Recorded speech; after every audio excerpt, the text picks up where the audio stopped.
ఇప్పుడు నైజాం నైజాం అని అందరు తిడుతున్నారు కదా, అందులో నైజాం గారు ఎన్ని గుళ్ళకి భూములు ఇచ్చాడో రాసి చూపిస్తున్నాడు. ఎంతమంది వేద పండితులకి స్కాలర్షిప్స్ ఇచ్చినారో భూములు ఇచ్చినారో చూపిస్తున్నాడు. అనంతపురం వెళ్తే చాలామంది ముస్లిమ్స్ అద్భుతంగా పోతన భాగవతం పద్యాలు చెప్తారు. మతానికి సంబంధం లేదు అది. మా తాతగారు ఉర్దూ రాస్తారు. ఉర్దూ మీడియం ఉండిందండి అప్పుడు. అవునవును, ఉర్దూ మీడియం. అవును. ఇప్పుడు భాషను ఏం చేసినారు, మతంతో జోడం చేసినారు. భాషకి మతానికి సంబంధం లేదు, వేరు వేరు అంశాలు. వేరే అంశాలు. సంస్కృతము బ్రాహ్మణ భాష కాదు. సంస్కృతము దారాషికో సంస్కృతంలో వ్యాఖ్యానం రాసినాడు ఔరంగజేబు వాళ్ళ అన్న. అవును. భగవద్గీత వ్యాఖ్యానం దారాషికో రాసినాడు, మహాపండితుడు. నేను ఇంకోటి మీకు చెప్తా. ప్రొఫెసర్ సులేమాన్ సిద్దికీ అని ఉన్నారు. Professor Suleman Siddiqui is an authority on archives. Telangana state archive ఉంది ఒక డిపార్ట్మెంట్ తార్నాకాలో. More than 2 million documents store చేసినారు, జాగ్రత్తగా కాపాడినారు వాళ్ళు. 2 మిలియన్ ఉర్దూ డాక్యుమెంట్స్.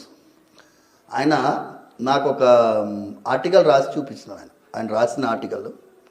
ఇప్పుడు నైజాం నైజాం అని అందరు తిడుతున్నారు కదా, అందులో నైజాం గారు ఎన్ని గుళ్ళకి భూములు ఇచ్చాడో రాసి చూపిస్తున్నాడు. ఎంతమంది వేద పండితులకి స్కాలర్షిప్స్ ఇచ్చినారో భూములు ఇచ్చినారో చూపిస్తున్నాడు. ఇప్పుడు నైజాం నైజాం అని అందరు తిడుతున్నారు కదా, ఏమన్నా Deccan reason the most cosmopolitan reason. అసలు అయోధ్య జడ్జిమెంట్ రేపు రాబోతుంది అంటే నేను ఇవాళ మస్జిద్లో ఉన్నా. రేపు అయోధ్య జడ్జిమెంట్ రాబోతుంది అంటే నేను మస్జిద్లో ఉన్నా, ఇషాక్ మస్జిద్. అక్కడ ఎందుకు పోయినాను, నేను ఒక క్లినిక్ ఇనాగ్రేషన్కి వాళ్ళు పిలిచినారు. క్లినిక్ ఇనాగ్రేషన్ కాదు, ఏడాది కంప్లీట్ చేసుకున్నది, వార్షికోత్సవాన్ని పిలిచినారు. నన్ను ఒక వాళ్ళ ఇమాంలు మౌల్వీస్ ఉంటారు, తర్వాత ఒక చర్చ్ ఫాదర్, ముగ్గురం పోయినాం.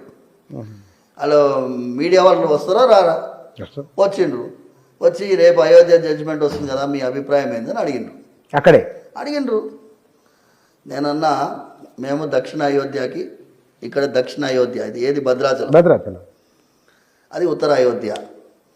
ఇక్కడ ఏ మాత్రం ప్రాబ్లమ్స్ ఉండవు, ఎటు వచ్చినా తీర్పు. ఎందుకంటే మేము దక్కన్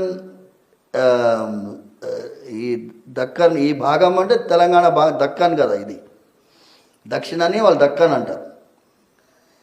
ఈ ప్రాంతం వాళ్ళము సామరస్యంగా ఎలా జీవించాలో ప్రపంచానికి నేర్పించిన వాళ్ళం. లేకపోతే తానాషాకి మంత్రులు అక్కన్నమాదలు ఉండిండు. ఔరంగజేబు దాదాపు 6 నెలలు ముట్టడించిందండి గోల్కొండ కోటను. ఏం చేయలేకపోయాడు ఔరంగజేబు.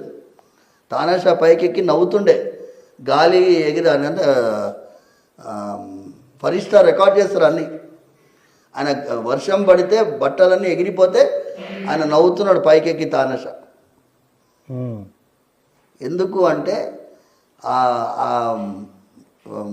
సామరస్య వాతావరణం, మతం పిచ్చి లేదు. అందుకే భద్రాచలానికి ముత్యాల తలంబ్రాలు పోతున్నాయి, కళ్యాణోత్సవం జరుగుతుంది. భద్రాచల రామదాస్ ఎప్పుడు వచ్చిండు, తానాషా కాలంలో కదా వచ్చిండు. సో ఇది ఒక ఎగ్జాంపుల్గా ఉండాలి.